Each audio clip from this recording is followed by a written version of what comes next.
பேரவைத் தலைவர் அவர்களே, நீர்வளத்துறைக்கு 2026-2027 ஆண்டு இடைக்கால வரவு செலவு திட்ட மதிப்பீட்டில் ரூபாய் 10,076 கோடி ஒதுக்கீடு செய்யப்பட்டது.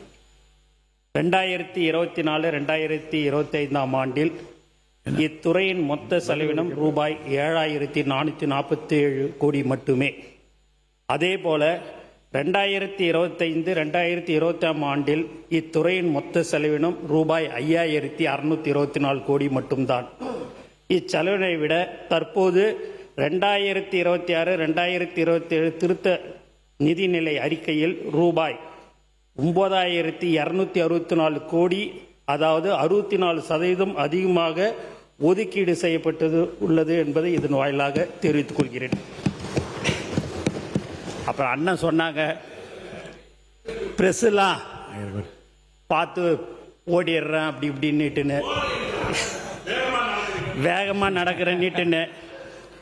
ஆனால் நீங்கள் தான் ஒரு தனியாக ஒரு நிறுவனமே வச்சுக்கின்னு நீங்கள் இப்படிலாம் கேள்வி கேளுங்க, இவங்களை எப்படியாவது விடாதீங்க, ஏதாவது எடக்கு முடக்கா கேட்டு அதை எப்படியாவது ட்ரோல் பண்ணலான்ற ஒரே ஒரு நோக்கத்திலே தான் இந்த ப்ரெஸ் எல்லாம் நீங்கள் கேள்வி கேட்க விட்டே எங்கள் ஆளுங்களை கேட்க விடுறதே உங்கள் வேலையாக இருந்ததுன்னா, இதுக்கெல்லாம் நாங்கள் ஓடலை, பயப்பில்லை. நாங்கள் எதுவாக இருந்தாலும் எங்கள் முதலமைச்சருடைய பாணியில் நாங்கள் எதுவாக இருந்தாலும் சாதித்து காட்டுறது மட்டும்தான் எங்களுடைய நோக்கமாக இருந்தது. அதனால் ப்ரெஸ்ஸை பார்த்தெல்லாம் ஒன்று எதையாவது ஒன்று அவங்க கேட்பாங்க, ப்ரெஸ்ஸு இன்னும் இப்போ நீங்கள் நலத்திட்ட உதவி கொடுத்தீங்கன்னா அதை மட்டும் சொல்லிட்டு போயினே இருங்களேன்னுவாங்க. அப்படி மைக்கை நீட்டும் போது மற்ற 2 கேள்வி எங்கள் அண்ணங்கள்லாம் சொல்லி அனுப்பிச்ச கேள்வியை அவங்க அப்படி கேட்பாங்க. அதில் எந்த மாற்று கருத்தும் கிடையாது. இல்லைன்னா ப்ரெஸ் எல்லாமே நண்பர்கள், நல்லவர்கள், எல்லாருமே அவங்கள நம்ம தப்புலாம் வந்து சொல்லலை.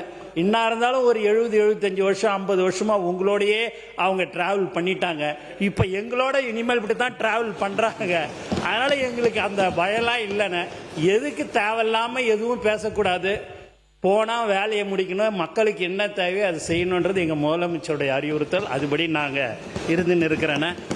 அதுக்கப்புறம் அண்ணன் இந்த எஸ்சிலாம் சொன்னார், அதெல்லாம் எங்கள் அண்ணன் 5 வருஷமாக இருந்தீங்க, அதெல்லாம் விட்டுட்டு நாங்கள் வந்து 100 நாள் தான் ஆகுது.